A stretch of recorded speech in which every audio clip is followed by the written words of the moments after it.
और आ जाओ। नमस्कार सभी थानेदारों को, नमस्कार। आ जाइए।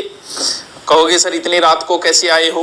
वैसे कभी बिना बताए आए तो नहीं, अपना तो फिक्स टाइम होता है 8 बजे। आज 10 बजे आ गए।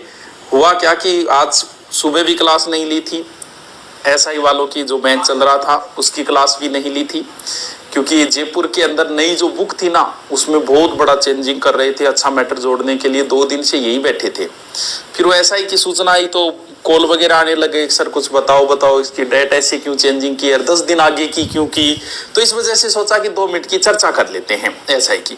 देखो, तारीख बढ़ाने के पीछे क्या रीजन हो सकता है, अनुमान लगा रहे हैं, हमें नहीं पता। अनुमान लगाया मैंने कि कहीं ना कहीं यही रीजन है।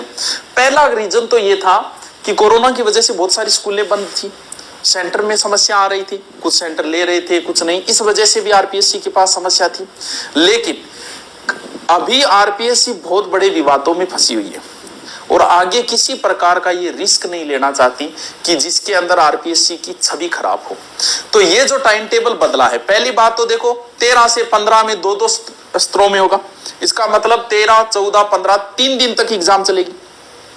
तो आज तक कभी हुआ ही नहीं है, एसआई का एग्जाम तो एक ही दिन में कंप्लीट होता है। लेकिन 3 दिन में क्यों कर रहे हैं? देखो आरपीएससी को 3 तो पेपर बनाने पड़ेंगे, 3 नहीं, एक पेपर रिजर्व में रखना पड़ता है, एक रखे तो 6 पेपर बनाने पड़ेंगे। लेकिन फिर भी ऐसा क्यों किया? इसलिए किया है कि नीचे की लाइन पढ़ो कि 3 बजे से साढ़े 5 बजे तक राज्य के समस्त संभागीय जिला मुख्यालयों पर किया जाएगा। इस लाइन का अर्थ ये हुआ कि जो पेपर होगा वो समस्त संभागीय जिला मुख्यालयों पर होगा। यानी जैसे नेट के पेपर कभी आउट नहीं होते, बाकी हर पेपर आउट हो जाता है, नेट का क्यों नहीं होता? क्योंकि नेट का पेपर हमेशा संभाग स्तर पे होता है।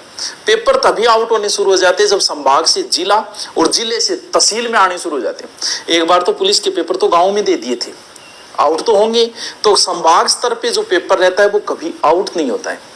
तो कहीं ना कहीं आरपीएससी का प्लान है कि क्योंकि संभाग पे कम स्टूडेंटों का करवा सकते, इसलिए इन्होंने स्टूडेंटों को 3 पार्टों में बांटा है। और अब की बार शायद ये प्लान है आरपीएससी का कि संभाग स्तर पे कराएंगे ताकि मेरे ऊपर किसी प्रकार का कोई लांछन न लगे। क्योंकि संभाग का मतलब ये है कि पारदर्शिता, पूर्णता आएगी।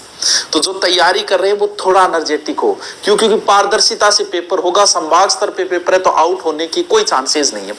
फिर अगर 1, 2 दिन, 3 दिन कोई फर्क नहीं पड़ता, पेपर एवरेज ही बनेगा। ये नहीं कि पहला टफ बनेगा और दूसरा इजी बने। हाँ, फर्क ये हो जाता है कि पहला पेपर देख के स्टूडेंट अनुमान लगा सकता है किस टॉपिक से पर्सन ज्यादा पुटअप होंगे। पहले वाले की बजाय तीसरे वाले दिन जो पेपर होगा उसको थोड़ा सा अच्छा मौका मिल जाता है पढ़ने के लिए। तो जो गाइड पूछ रहे थे एसआई के लिए, देखो भी एसआई के लिए जीके की तो आपके पास बहुत सारी गाइड है, मुझे खुद पता है भी। आप लो तो अच्छी बात है, न लो, लेकिन मैं किसके लिए ज्यादा सजेशन करूंगा? ज्यादा सजेशन मैं इस गाइड के लिए करूंगा, क्योंकि बाद में आपको कहीं अफसोस न हो। इस गाइड को इतने बढ़िया तरीके से तैयार किया है कि आज तक भारत में हिंदी का अगर कोई पेपर हुआ है और उसमें कोई क्वेश्चन आया है तो इस गाइड में न हो, ये हो ही नहीं सकता। यानी सारे, भले ही वो टेट में आए हो, भले आईएएस में आए हो, भले आरएस में, सारे के सारे उठा के इसके अंदर डाल दिए गए।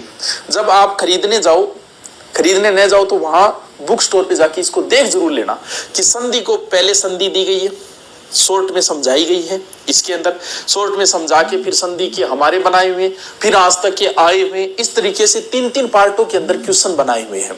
और ये पुस्तक तो सबने पढ़ी रखी है, इसके बारे में तो